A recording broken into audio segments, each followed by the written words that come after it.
Hello, I'm Jim Miller. I'm here with Terrence Moore. Reggie Turner has the night off. The FlipSide starts right now.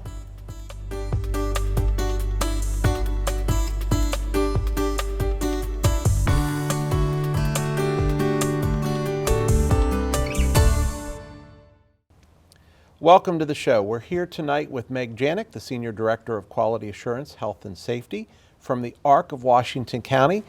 We want to get into the big fundraiser, a unique fundraiser in Washington County, I might say, and one that I know that's been very successful. Absolutely. But before we do that, we need to talk about the organization and give our viewers some history on that. Sure. Tell us about you.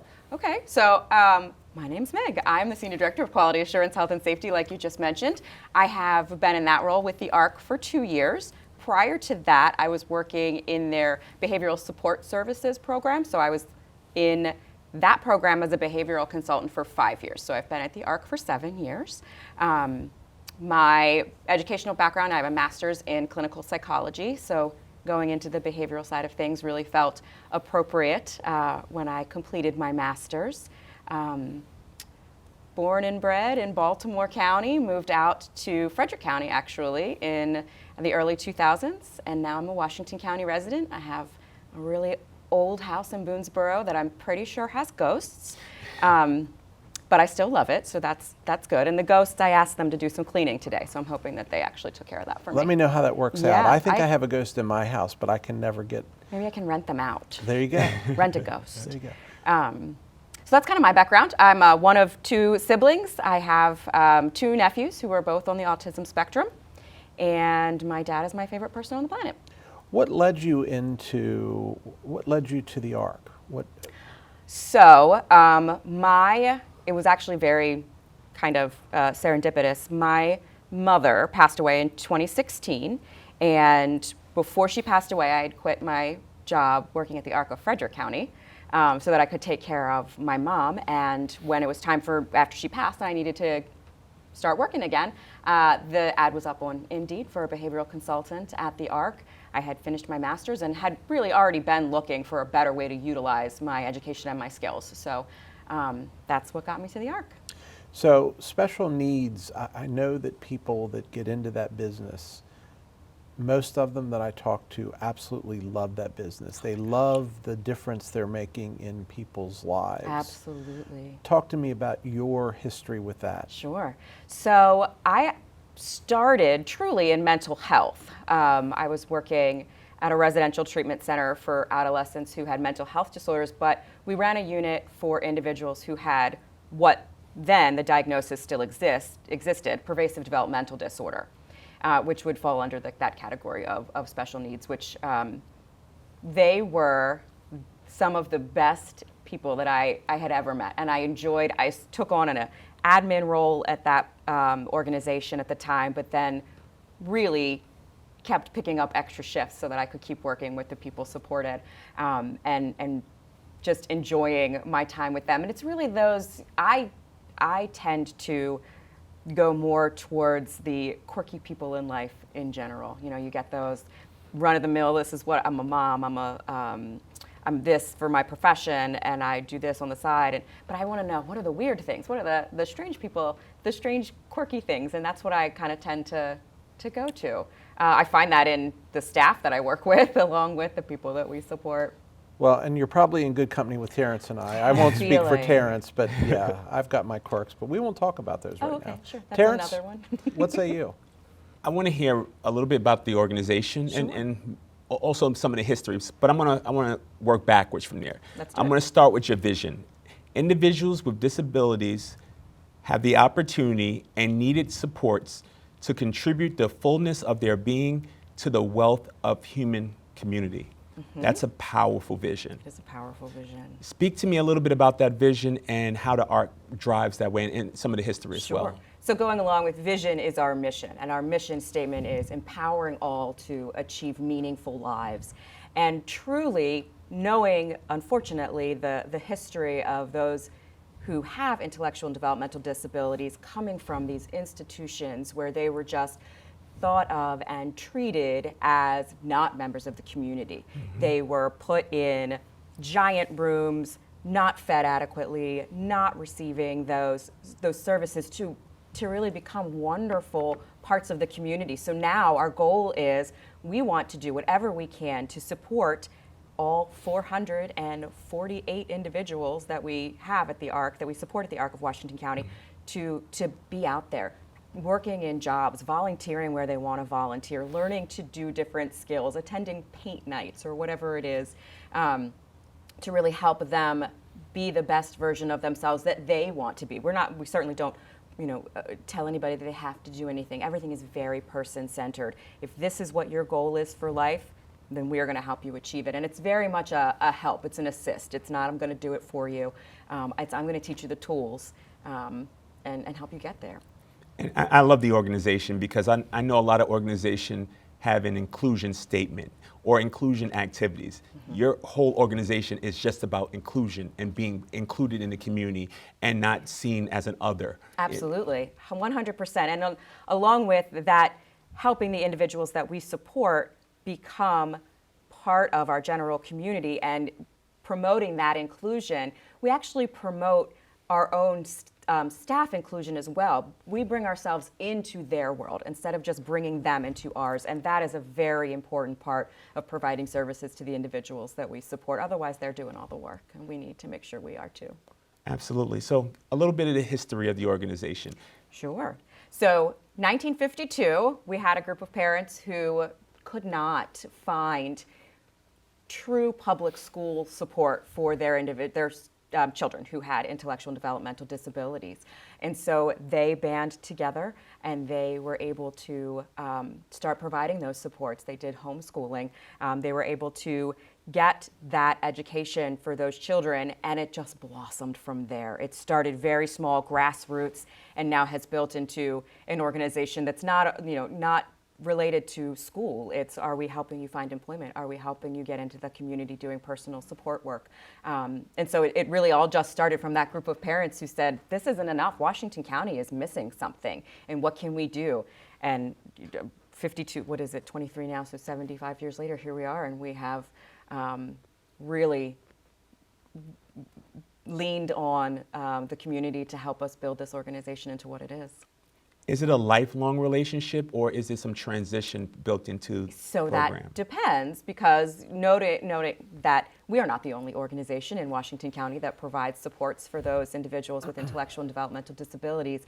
It is up to the person supported, what they prefer. So we absolutely have people who start in our children's program and they may stay with us, whether it's transitioning to our adult residential program, or perhaps they end up living on their own, but they still need some personal supports that they get from the ARC of Washington County, and they stay with us lifelong. Others may choose one of the other routes. They may decide to have self-directed services, so they get to hire their own staff and they come into their house and provide those supports, or they may choose a different organization that has day programming or employment services. So there are a good handful in Washington County, which is wonderful because the need is absolutely there.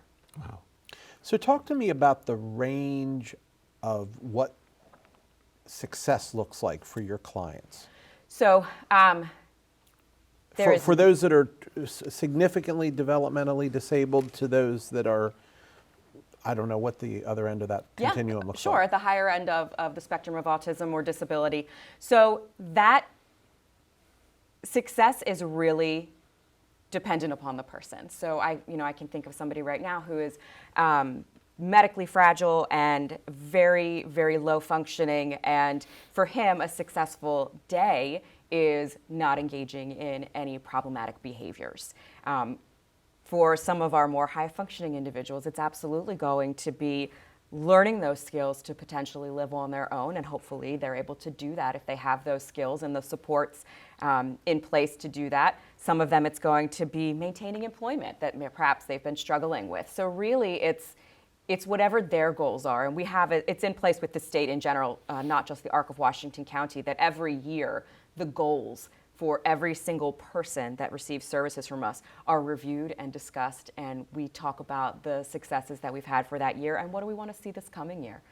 So it's, there's long-term and there's short-term. It's steps along the way to get to where they want to be.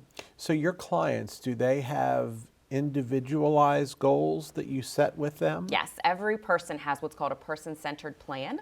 And person-centered is kind of the keywords that you'll hear around the ARC very, very often, because we are focused on that individual person. It's not, oh, there's a bowling trip this Friday. Let's get everybody from this house to go to that bowling trip. Well, does everybody in that house want to go to that bowling trip? So it really is very focused on what that individual wants.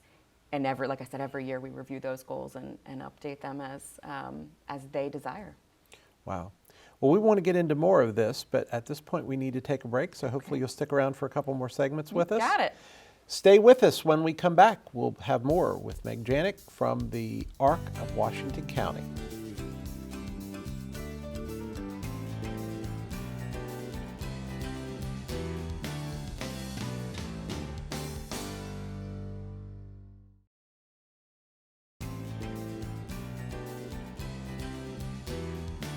Welcome back. Once again, we're here with Meg Jancuk from the ARC of Washington County. Terrence, first question to you. Some of your services, I know you described kind of the life cycle of different individuals. How do your service support them and more defined? I see you have like family support, respite care, support for individuals, early intervention, and OT care. How do they differentiate? So again, noting that we're going back to this person-centered, it's what the person-supported needs or wants. We have so many different services. We have behavioral support services for those individuals who have problematic behaviors, so we can assess them and help the staff learn how to help work with them better so that they can avoid getting into those positions where they might engage in that problematic behavior. There's employment services for people who don't necessarily want to attend a day program. They just want to get out there and get in the work field and make that money so that they can buy their Mountain Dew or whatever it is that they are loving that day, their Chick-fil-A perhaps. And on top of that, there are the day services. The day services range. So we have day services that are fully community-based. It's called community development services. They're never in a building. They're out there all day long in the community, whether that's volunteering, doing something, or just visiting different places they want to go to. And they're not stuck with just Washington County. They go all over the place. There are other day program services. We have a program called Daybreak, and that is more of our medically fragile individuals. So they kind of stay in the building, but they're still doing activities and life skills throughout the day, which is wonderful for them, and that's their choice. That's what they would like to do. There are, obviously, we have our residential services. We do have respite care for those individuals when necessary. Oftentimes, respite care is transitioned into residential services, so they're checking it out. Is this for me? Is this something that I think that I will benefit from, that there's a value add there for them? We also have personal support services. So people who maybe live in their own home or they live in a family home, but they still want to learn those life skills or other skills that they think are important to them. We have staff that go into their homes, and that also not specific to just Washington County. We support the Cumberland area as well. Lots of good folks out there that we are supporting. And I know I'm missing something. Children's program. We have a children's program that right now is supporting 16 adolescents. The age range for those is roughly 10 to 21, providing residential services for them to help them get to where they need to be so that they can transition, whether it's into adult services or back into the community. That's amazing. That's a lot. It's a lot. And I do have a question, and I hate I even have to ask this question, but how about the preparation for the stigma outside of a loving embrace that the organization supports? How do you prepare them for the stigma and possible ignorance that is outside of those boundaries? Sure. That is something that we are regularly, just by providing them the caring and the knowledgeable staff who knows and they understand what the individuals that we support may encounter in the regular population. We also put ourselves out there so much so that we're there. There's probably not a single place in Washington County that the individuals that we support haven't been to, that they haven't made themselves known. And so I think it's more of it's a proactive. We get out there, we make our name known. We're talking about what it means to have an intellectual and a developmental disability and how you can support those individuals. And we do talk about the negative things. We talked about our name change and what the negative stigma was previously with it being an acronym. We teach the individuals that we support their value so that when they come up against perhaps somebody who's not knowledgeable what it means to have IDD, they know their worth, they know who they are, and that person probably is just not knowledgeable about what it means to have IDD. Well, I thank you for accelerating the learning curve of community to be more vigilant and caring and having those values to support everyone in our community. Absolutely. So you've begged several questions from me based on what you've talked to Terrence about. First of all, you mentioned tell me about where services are provided. Are they at all central location or? So our main campus is where you'll find all of our day services, except for that one group, the community development services. Like I said, they don't ever come to a building. But the main buildings on our campus on Florida Avenue support all of our day services. Personal support services are either in the community or in that person's individual home. Residential services, we have over 60 group homes throughout Washington County, all the way down to Boonesboro. He's still on your jacket. All the way down to the Boonesboro area, to Clear Spring. So we're throughout the entire county. Wow. Okay. Talk to me about, you talked about having clients that have various challenges, various disabilities. Do you attempt to integrate them as well? Absolutely. There is not a single person that we support that we don't feel could benefit from being a part of the community if they want to, if they choose to. We do support some individuals that are nonverbal and their intellectual disability is unfortunately so strong that they're really not able to communicate with us what they would and wouldn't like to do. But even if they're not verbal, their behavior will show us whether or not they want to be doing what we're doing. They like it or they don't like it. Yep, so we're doing our best to integrate everyone. Okay. And in terms of, you mentioned that you're out in the community. Do you have established partnerships with organizations to provide ancillary services or? So, I don't think in the way that you're thinking. The best that I can say in regards to those connections within the community, our employment team, the staff that are boots on the ground in the community, making sure that they're making those connections to help find employment for the individuals that we support. And that goes back to that providing knowledge. We're going into the different organizations out there, whether it's a restaurant or it's the Goodwill or Family Dollar, whatever it might be, and we're saying, hey, I've got this person who would really like to work here. Let me tell you a little bit about where I'm from and what IDD can look like, and then let's build this relationship so that we can help you and you can help us. I'm glad you brought up the acronym. Tell me what IDD, tell our viewers. Intellectual and Developmental Disability. Okay. And what range does that cover? Oh, it covers a lot. So when people think IDD, they automatically think of autism. They almost always think of intellectual disability as well. But if you are noted as being IDD, you don't necessarily have an intellectual disability. There are many individuals with autism who are very high functioning. But a lot of other things fall into this realm as well, whether it's a physical disability, whether it's cerebral palsy. Some genetic disorders fall into it.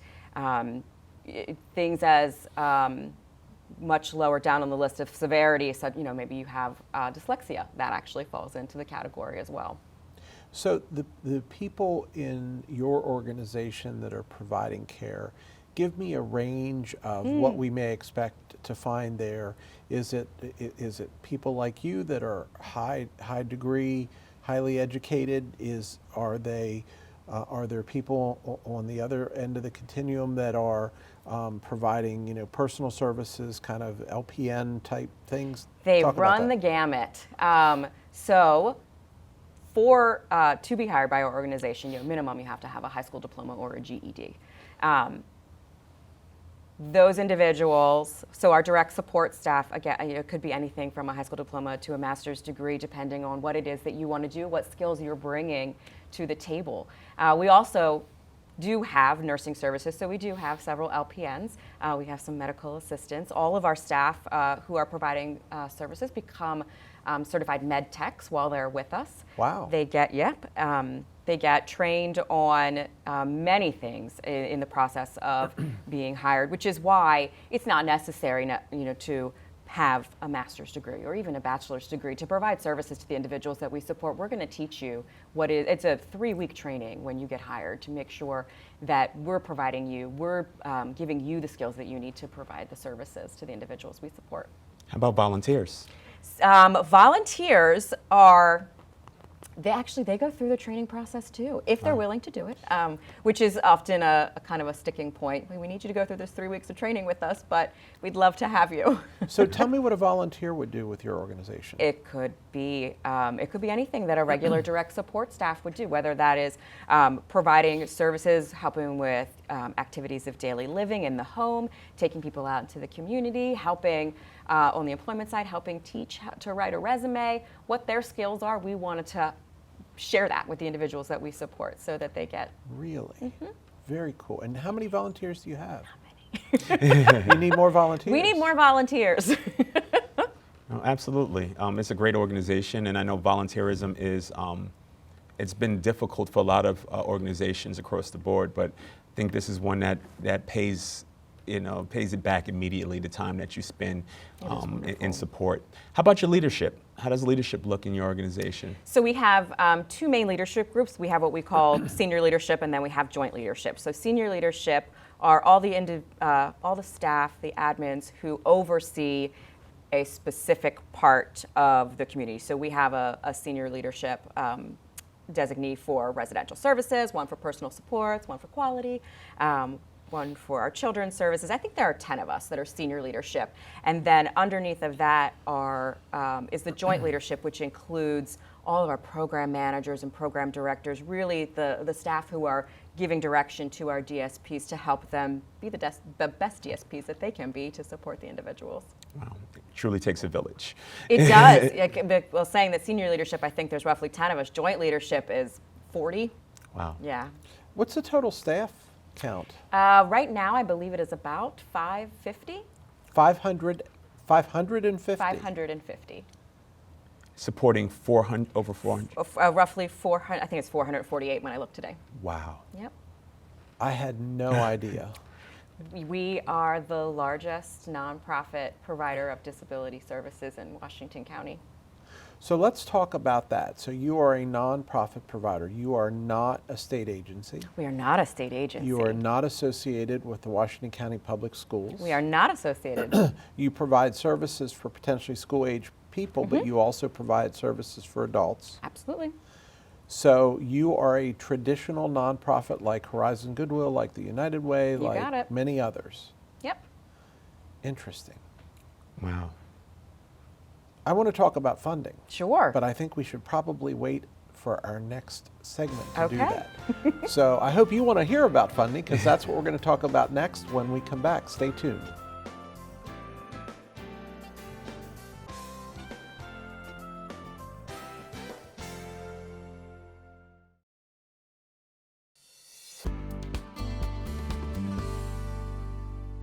Welcome back. Once again, we're here with Meg Jancuk, the Senior Director of Quality Assurance, Health and Safety for the ARC of Washington County. Let's talk funding. Sure. So this is all very inexpensive to provide to your clients, It's basically free. Yeah. 550 people, they just show up with no They just show up, expectations of a it's paycheck. totally fine. Electric's free, water's free. Absolutely. Yeah, all these houses. How many houses did you say you support? Over 60. And do you own those houses? Do you We rent do. those? Most of them we own. We have a few that are rentals. Okay. Yeah, but the majority of them are ours.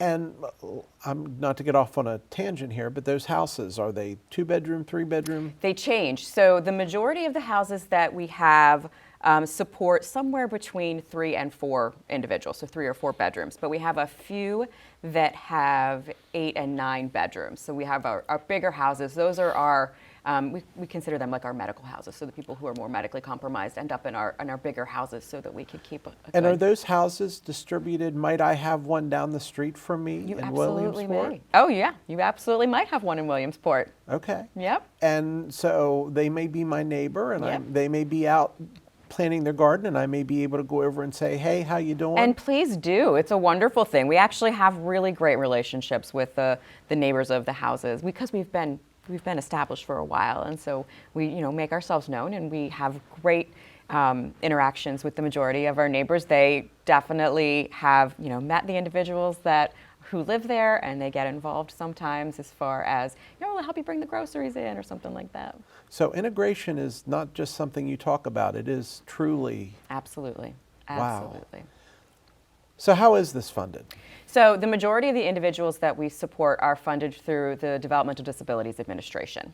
So what happens is before they come to us, they are assigned what is called a service coordinator. Service coordinator works with the state to provide documentation to say, here are the services that this person needs. Would you approve funding for it? And then they approve the funding, and then they come to us and they say, we've got our funding. We'd really like to be a part of your organization, and we find a place for them. Okay. And so that covers. Pretty much everything related to the individual supported as far as the services that they're getting. We certainly do, we have our fundraisers. So what do the fundraisers cover? The electric bill, the gas bill, the innumerable vehicles that we have in the organization that get banged up and dinged up here and there and need to be replaced or repaired. Or that's a big part of where that funding comes from. Okay. So when you are integrating these people, you talk about going to different places, I assume movie theaters Absolutely. and so forth. So all of that is covered by the fundraisers or the funding that there's very little out of pocket from the individuals that we support. There might be, I've got somebody who really wants every Friday to go get ice cream from, Bruisers or whatever the places that they really like, and so that will come out of their funding. But all of that regular everyday, here's your breakfast, lunch, and dinner, and we're going to keep the house warm, and we're going to make sure that the oil's changed in the car so that you don't break down on the side of the road. We take care of all that. Wow. Terrence? That's a lot. But there's a lot of community support that comes your way as well. There is. Through your fundraisers and even myself learning about the organization and spending time with the organization more recently. It's one that people immediately gravitate to and support. So tell me about some of the fundraising and some of the community support that you actually garner. Sure. Excuse me. So fundraising, obviously, what we came here to talk about is our biggest fundraiser. But secondary to that, we have a golf tournament every year, and that is our second biggest fundraiser throughout the year.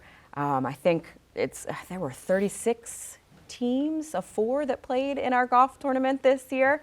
That was a wonderful fundraiser. We do throughout the year different charitable fundraisers. So coming up for our children's program, we're going to be working on wish lists for the kids for Christmas time, and we do fundraising for that. And we also take donations, not necessarily needing to be monetary, but gifts for the individuals. We do coat drives in the past. We did bingo in the past. That was a fundraiser for us as well. And along with fundraising, we also do our best to make sure that we're on top of what grants might potentially be available to us. So we did recently, submit for some grants within Hagerstown City and then county grants as well. Wow.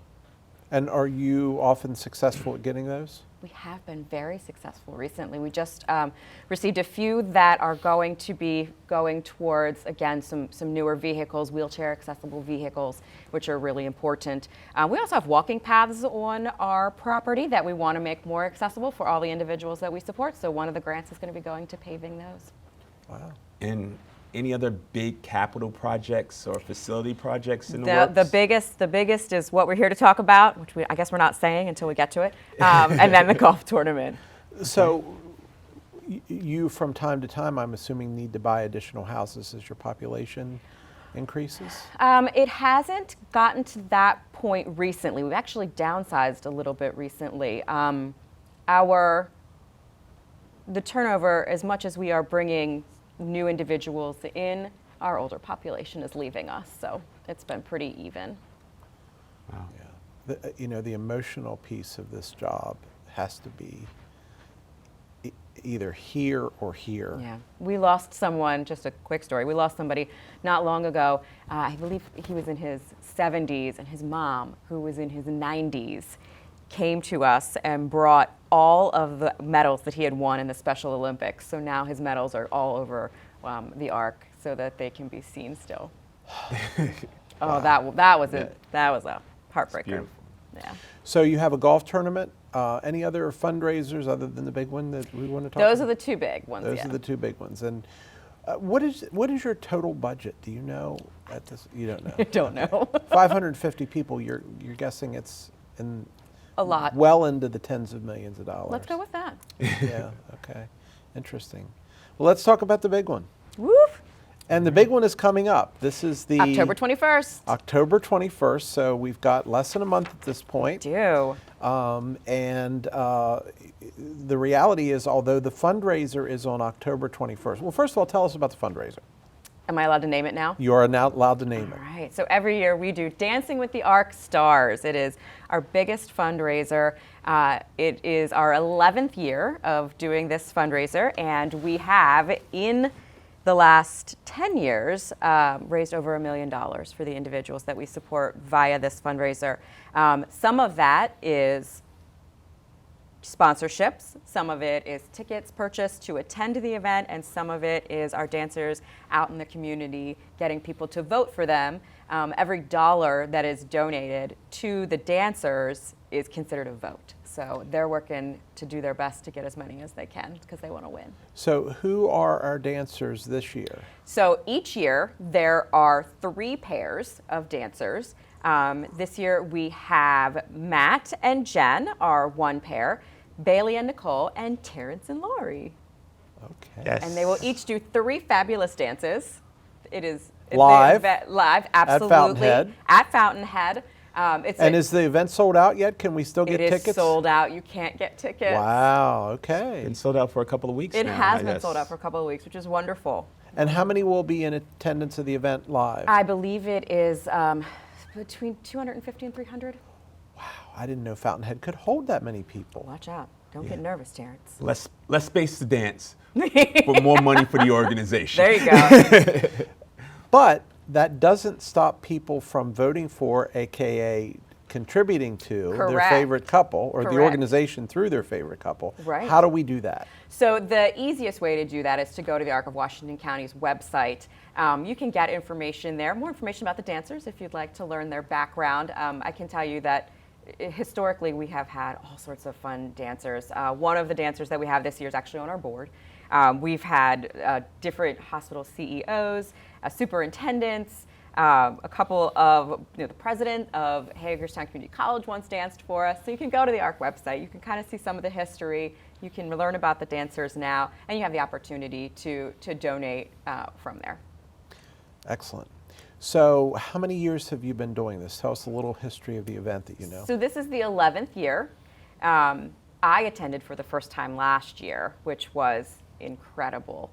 They have, before the actual dancers for the event go on the Barbara Ingram School, the children from that organization, they dance first, which is really great. A wonderful meal is given to you during this event. There's a cocktail hour beforehand. And it's really just a wonderful opportunity to see so many people from the Hagerstown and the Washington County community. Okay. And it's a huge production. From Ryan Smetzner came to our rehearsal last night and did behind the scenes video, and he's going to be putting those videos together, and it's going to be a YouTube page out there with information. There's going to be videos that are going to be played with interviews and kind of seeing the chemistry that's developing amongst our partnership over the last couple of months as well. And we'll be doing 3 dances. I can't disclose what those 3 dances are. There'll be several costume changes included. So it is a full-blown production that gets placed, and it's probably one of the hottest tickets in town. As you can see, we're in a few organizations that are sell out well before, and there's still a high demand for tickets going on right now. But if you want to vote, again, please, social media is all over the place as well. QR codes. I am going to shamelessly put my QR code for me and Lori, on online as well in support of our partnership. But again, no matter who you vote for, the money goes to a great organization. And we've had celebrity waiter events in the community at several of the local businesses that allowed us to come in and pretty much take over the venue and to raise money and raise tips as well. So it's been an experience.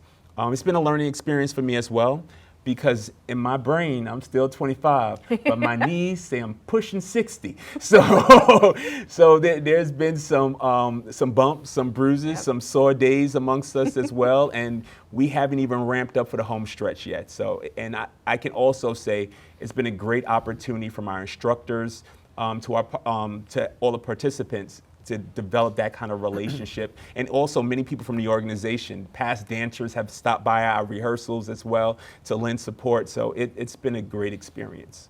So on the dance teams, is there a professional with? Nope, no. It's so in that realm, it's not like the TV Dancing with the Stars. There are no professional dancers, but an amazing teacher or trainer who has been working with them.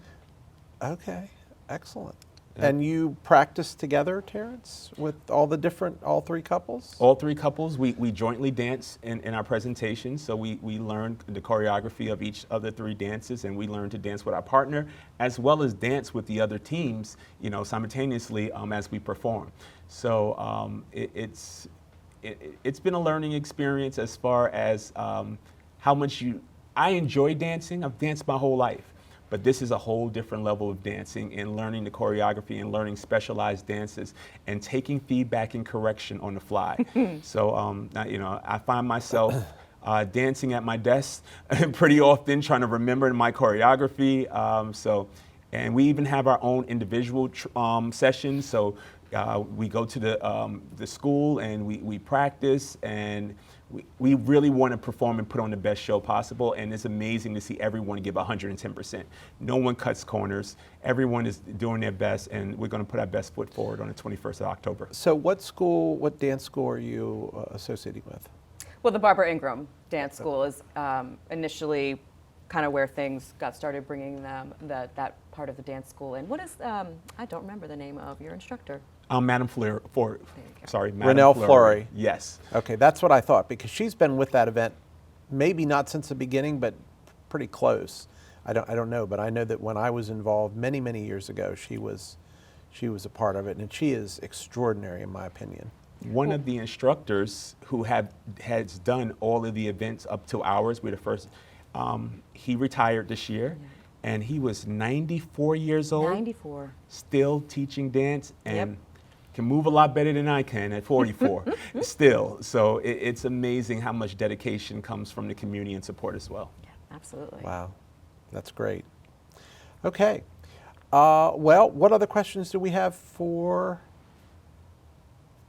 our How guest? can I get more votes? But I will tell you, one of the other teams who is on the Rotary that I'm a part of, he's giving out his business cards like they are candy with that QR code. So I think he actually went out one day and just threw them in a room for everybody to take. Yeah.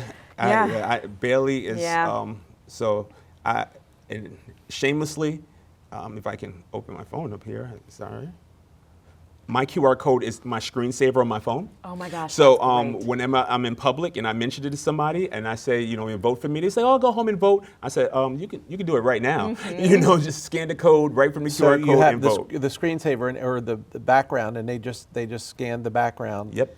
right off your phone. Boy, that is shameless. Hey, listen, it's for a great cause. It's everything I would expect from you, Terrence. Absolutely.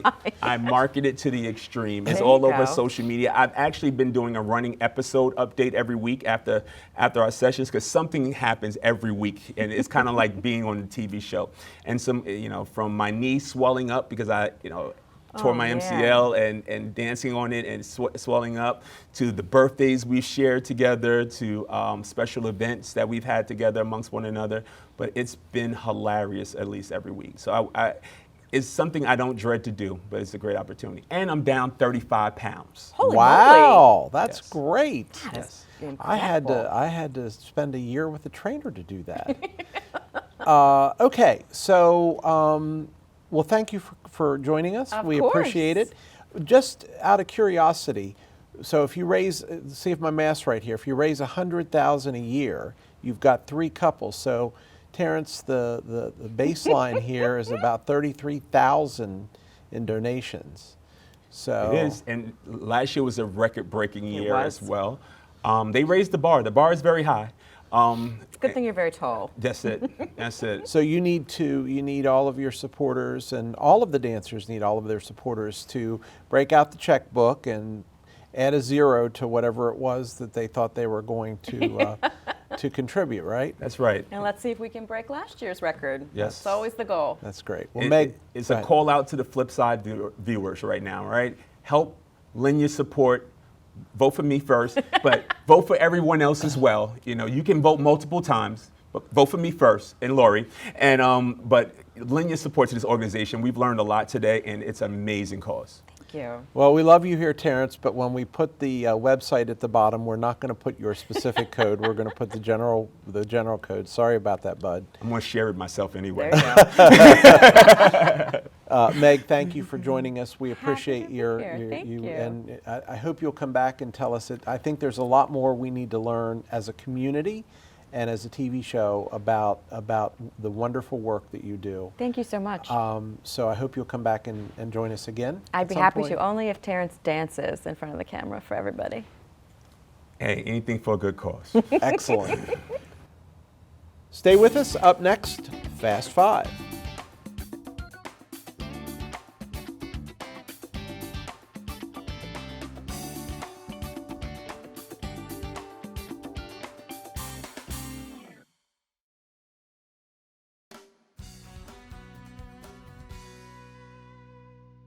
Welcome to Fast Five, where we talk about 5 topics in, well, maybe 10 minutes. What do you think, Terrence? We'll see. Depends on the topics. Chicago is suing an automaker for car theft. Terrence, what say you?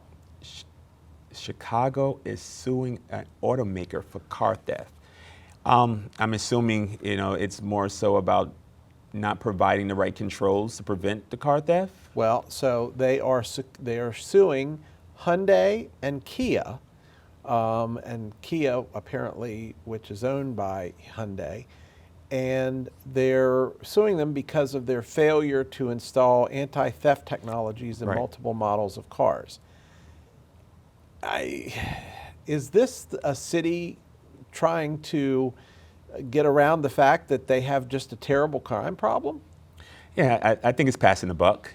I think it's a optional feature in cars. The technology that's installed in cars today far more exceed the needs that we have. It's hard to put the blame on a company that is selling a product to a consumer for creating controls to prevent theft. I know Chicago has gotten a horrible rap for crime over the last few years as well. And I'm sure there's a great demand on following up on car theft and things like that as well. But I can't see that you could put that back on a company to say put more features in, because what happens, those features cost dollars and those dollars go back to the consumer. So I can't see how you can make that demand. I just think it's... Well, Chicago Mayor Brandon Johnson has all of the right buzzwords in here. He suggests that the automaker's failure to include immobilizers is sheer negligence, and that it disproportionately impacts low-income Chicago residents. He also notes that the offenders were using these stolen Kia and Hyundai motor vehicles to commit other crimes, including reckless driving, armed robbery, and murder.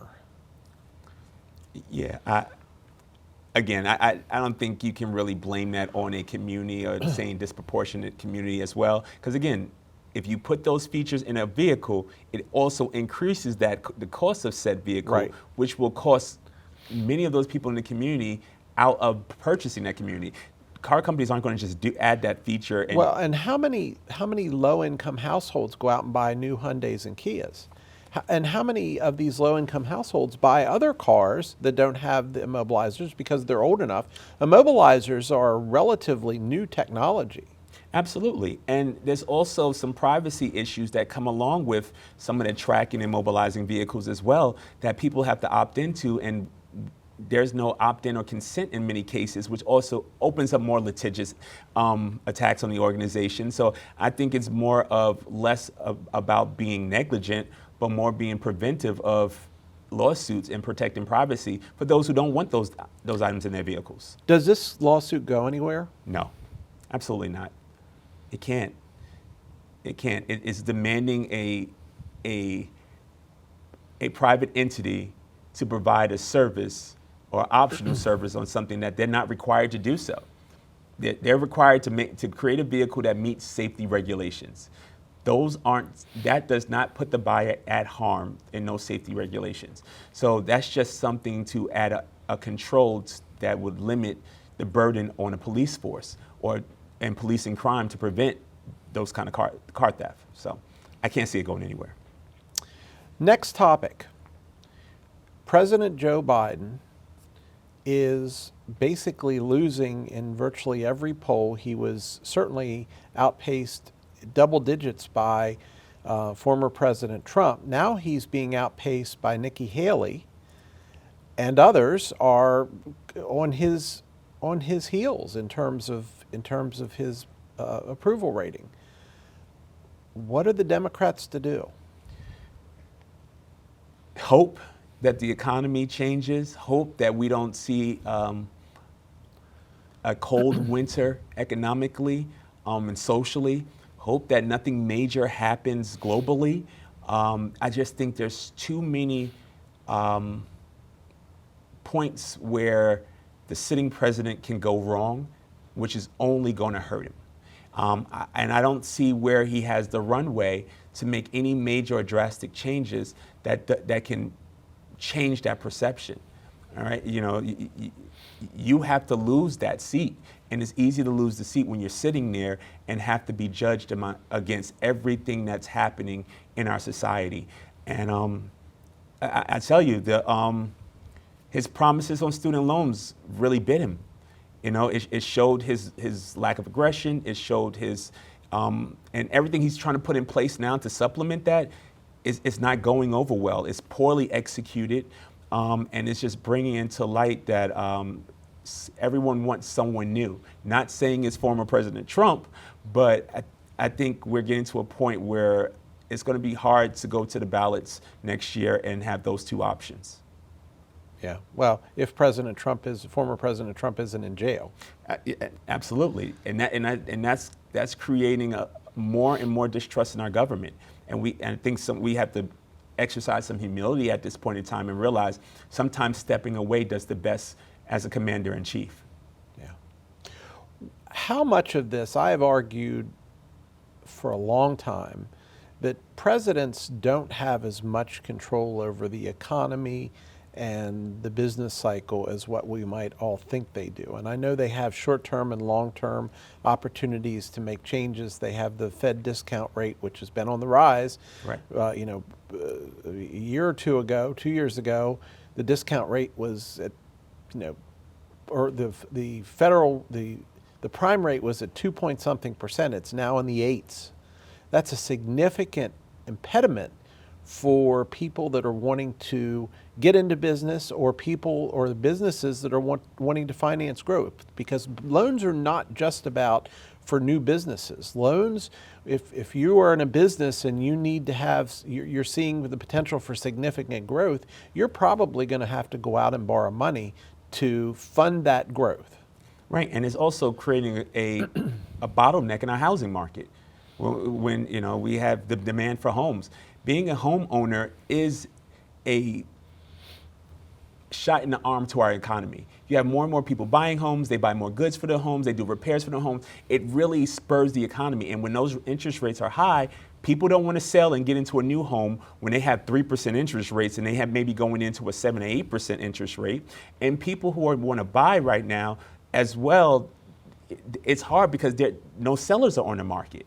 So it becomes difficult right now in that bottleneck that's happening with businesses and expansion of businesses and the cost of borrowing money, as well as it is to kind of integrate yourself in the economy the way home ownership allows you to. So it's going to be difficult, and the president may not have direct control over it, shouldn't have direct control over it. And there's always been a separation of, how the Fed manages interest rates and also manages inflation, and the president can only try to influence but has no direct control. And that separation is in there as a control, but it's not helping the case of the sitting president. No, it's not. Next topic, Chat GPT. There's a move afoot to say, don't ban Chat GPT in schools, teach with it. What say you? I think schools offer two major things, or should offer two major things. Accurate information and the ability to critical think, to learn. If you take away the ability to make mistakes and allow someone to think, or some kind of AI to think for you, it stunts the growth of a child. Mistakes are part of learning. It's a part of growth. And being dependent on something like ChatGPT to look up information, and we've seen it a lot when the internet came out and Wikipedia and some of those sources, we're really taking away a child's opportunity to really grow and develop in a way that's going to allow them to be able to critical think when they become an adult and apply that knowledge. It is a great tool, but it's not a tool that I believe children should be using at this point in time, instead of doing their due diligence to learn how to research, to learn how to look up information, to learn how to read through books. Think about what we did to people's ability to spell correctly, or grammar, when we allow word to kind of come into our lives. And you can see that come into fruition now, generations later, of the misspelling and the emoji world that we're in right now. So I agree. I don't believe it should be in our schools. Okay, I'm going to take the opposite on this. Okay. I think it absolutely should. I think there are areas where it should not be, but I think it's a new way, it's a more efficient way to gather information. If you need to know the history of something, then ChatGPT may be a viable source for you to find that. It's going to, at some level, in my view, replace search engines in the way we look up information on the internet. And while there are certainly, you need to continue to question your the sources and the basis for that information, the fact of the matter is, it may very well be a very good research tool. I will tell you, in a business environment, if I'm considering certain things about a contract, or about even to the point of questions that we should ask our guests here, I'll put into ChatGPT, hey, I'm interviewing a XYZ person. What should I ask them? What should I be concerned about? Hey, I'm looking to buy a house. What should I be concerned about in terms of a mortgage contract? And it comes up with great answers. No, absolutely. I think there's tons of applications for it in our everyday world. I just think as a child, you should learn to fish first and not think the fish is going to be served to you constantly. Because if you think it's going to be served to you, you got to take what you get. Also, when it's not there and present, then you don't know how to validate information. And we're dealing with that right now, where people go into social media for their news and thinking because it's force-fed and handed to them, it's accurate. They don't learn about the Dewey Decimal System. They don't learn how to cite sources to go and do the research that's necessary that rounds off your ability to critical think and to be able to substantiate information that you receive. I do believe it should be introduced at a certain point, but I think that's much later in the developmental education of a child. And you may have a point there. And that's all the time we have, so we're going to have to end it there. Thank you for joining us. That's all the time we have. We hope you will like us on Facebook, follow us on Twitter, send us your comments and suggestions to feedback@theflipsidetv.com. That's feedback@theflipsidetv.com. And join us next week for another episode of The Flip Side. Good night.